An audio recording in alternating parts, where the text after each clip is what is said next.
प्यारे दोस्तों नमस्कार। स्वागत है आप सभी का कट ऑफ तक के इस ऑफिशियल चैनल पर।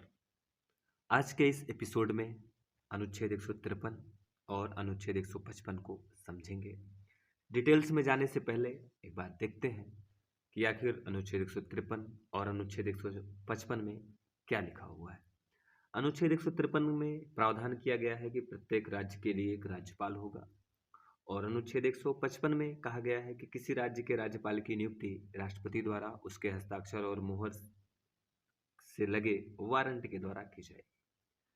सिंपल सी दोनों आर्टिकल की बात यह है कि प्रत्येक राज्य के लिए एक राज्यपाल साहब होंगे और इन राज्यपाल साहब की नियुक्ति राष्ट्रपति साहब के द्वारा की जाएगी। सिंपल सी बात है, लेकिन ये सिंपल सी बात कई एस्पेक्ट्स को शामिल करते हैं, जैसे राज्यपाल कौन होगा, क्या क्वालिफिकेशन होंगी, और उसके साथ नियुक्ति तो प्रेसिडेंट साहब बहुत से लोगों की करते हैं, तो क्या प्रेसिडेंट साहब किसी भी व्यक्ति को राज्यपाल नियुक्त कर सकते हैं या नहीं कर सकते हैं। इन्हीं सारी बातों को हम समझेंगे। प्रत्येक राज्य के लिए एक राज्यपाल होगा, ये बात सही है, लेकिन एक ही राज्यपाल कई राज्यों का राज्यपाल हो सकता है। मतलब एक ही व्यक्ति कई राज्यों का राज्यपाल हो सकता है। समझिए उदाहरण से, मान लीजिए उत्तर प्रदेश है, उत्तर प्रदेश से लगा हुआ क्षेत्र या अगला राज्य उत्तराखंड है, इसी के साथ राजस्थान भी लगा हुआ है बाउंड्री पर, और इसी के साथ बिहार भी लगा हुआ है।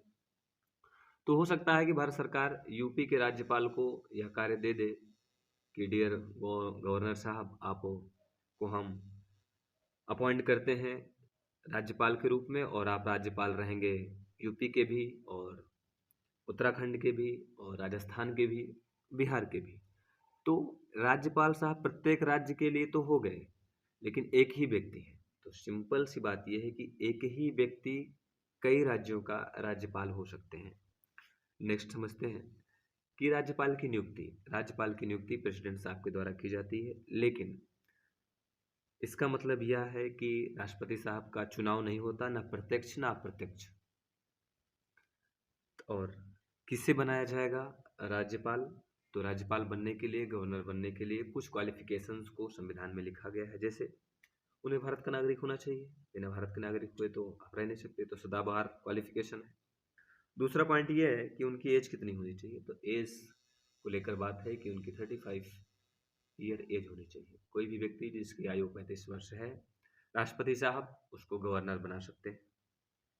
और कुछ बात है कि कोई लाभ के पद पर ना हो, मीन्स जो लाभ के पद दिए गए हैं उन लाभ के पदों पर वो ना हो, मीन्स कोई प्रॉफिट के पोस्ट पर वो ना बैठे हों या होल्ड ना करते हों ऐसी कोई पोस्ट को।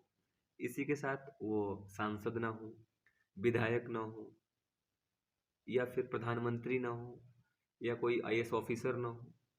तो अगर आपके पास ये सारी पोस्टें हैं तो आप गवर्नर नहीं बन सकते हो। गवर्नर बनना है तो आपको त्यागपत्र देना पड़ेगा। तो सिंपली बात यह है कि कोई ऐसा व्यक्ति जिसके पास कोई रोजगार नहीं है, हालांकि ये कोई रोजगार नहीं है, मतलब कोई काम नहीं कर रहा है, तो ऐसा व्यक्ति अगर राष्ट्रपति साहब की कृपा हो जाए तो उसे गवर्नर बनाया जा सकता है। उम्मीद है आर्टिकल 153 और अनुच्छेद 155 समझ में आया होगा। धन्यवाद।